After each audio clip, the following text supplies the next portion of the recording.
Главные новости на 8 ноября 2023 года.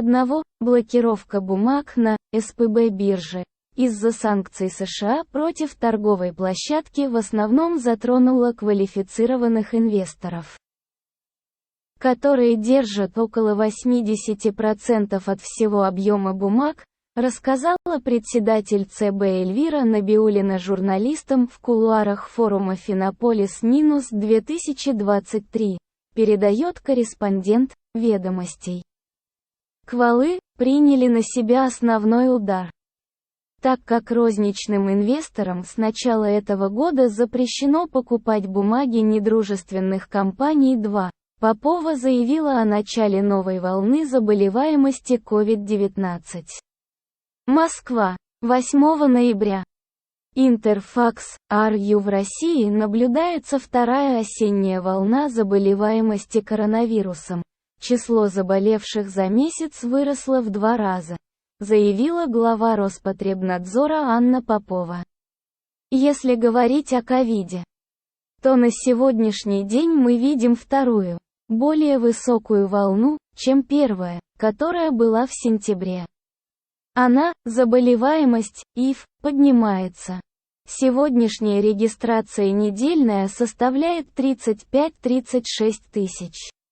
Вот за прошедшую неделю. И это в 2 раза больше, чем месяц назад, сказала Попова в рамках правительственного часа в Совете Федерации.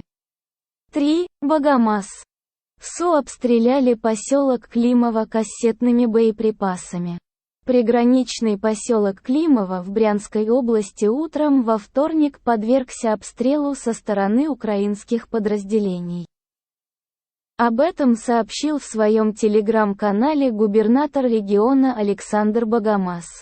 По его словам, ВСУ обстреляли населенный пункт кассетными боеприпасами. По предварительным данным, пострадавших нет.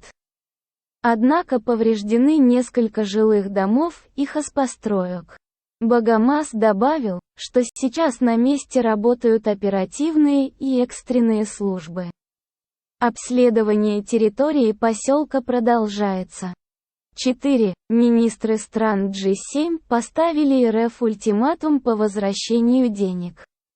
Министры стран G7 поставили России ультиматум, согласно которому страна должна прекратить боевые действия на Украине и возместить ей весь ущерб. Только в таком случае все замороженные российские активы будут возвращены, сообщили в Министерстве иностранных дел Германии.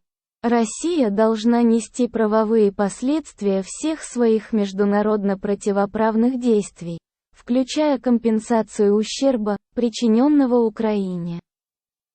Говорится в сообщении, опубликованном на сайте МИД Германии. Российская сторона также должна прекратить спецоперацию на Украине.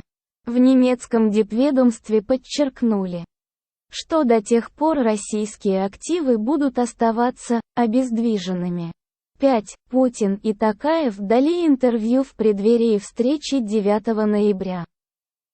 Лидеры России и Казахстана Владимир Путин и Касым-Жомарт Токаев в преддверии встречи в Астане 9 ноября оценили стратегические направления сотрудничества.